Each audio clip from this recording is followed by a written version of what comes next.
தேனி மாவட்டத்தில் ஒரு குக்கிராமத்தில் பிறந்து சென்னைக்கு வந்து மண் வாசனை மாறாமல் படம் எடுத்து மனிதர்களுடைய வாழ்க்கையை அவர்கள் கண்முன்னால் நிறுத்தியவர் பாரதிராஜா. இயக்குனர் இமயம் அப்படின்னு சொல்லக்கூடிய பாரதிராஜா பல பேரை தமிழ் திரையுலகுக்கு அறிமுகப்படுத்தியிருக்காரு. அவர் அறிமுகப்படுத்திய நடிகர்கள் யாருமே சோடை போனதில்லை.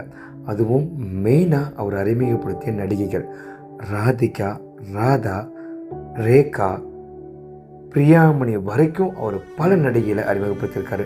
அந்த நடிகைகள் எல்லாமே வந்து திரையுலகில் கோல வச்சுருக்காங்க. அப்படிப்பட்ட இயக்குனர் இமயம் இப்போ சரிஞ்சிருச்சு.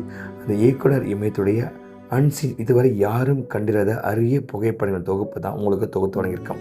இந்த புகைப்படங்களை பார்க்கும்போது அவர் எந்த அளவுக்கு எங்கே எனர்ஜெட்டிக்காக இருக்கார் அப்படின்னு பார்க்க முடியும். அவர் சொல்லியிருக்காரு ஒரு இன்டர்வியூவில், நான் கருப்பாக இருந்தாலும் சில பேருக்கு என்னை பிடிக்காமல் இருந்தாலும் என்ன நானே ரசிச்சுப்பேன். அது மாதிரி உங்களை முதல்ல நீங்கள் ரசிங்க, அப்புறம் அடுத்தவங்க என்ன சொல்கிறாங்க அப்படிங்கிறத பார்க்கலாம். அந்த மாதிரி சொல்லியிருப்பார். ஒவ்வொருத்தரும் ஒரு விதத்தில் அழகுதாங்க. அதனால் முதல்ல உங்களை நீங்கள் ரசிங்க அப்படின்னு பாரதிராஜா சொன்ன கருத்து தான் இப்போ ஞாபகம் வருது. அவருடைய ஆன்மா சாந்தியடைய எல்லாம் உள்ள இறைவனை பிரார்த்திப்போம்.